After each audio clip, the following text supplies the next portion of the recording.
Bibliotekanetatik pasaderez 800 persona egunero, eta guztire urte osuen zier pasaderez 280.000 persona.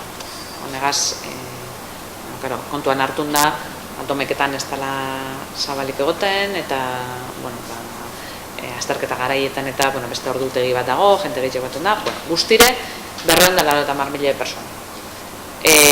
Horrek berez ja ebaluazio positibo bat emoten dauzku, baina beste datu batzuk be aipatzi gureko neukez, edo zelan behia aurreratzen dut gure ikuspuntutik begiratuta liburutegiaren, bibliotekaren ebaluazioa urte honetan oso positiboa izan da.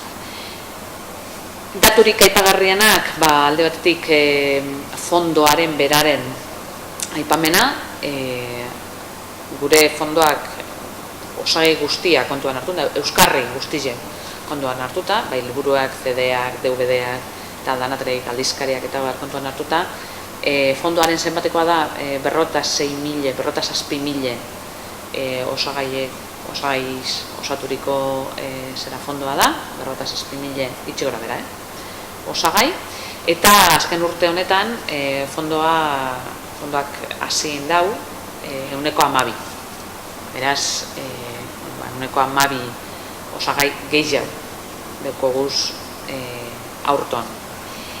Eta amaitzeko, baina ez da gauzarik edo importantziak itxien dekon gauza ez da, eta da artxiboaren web horria oin ustailean martxan jarriko dugula, hori espero dugu, badakizue gure artxibo historikoaren agiriak eta web horriaren bitartez aztertzeko, ikusteko eta begiratzeko aukera izateko.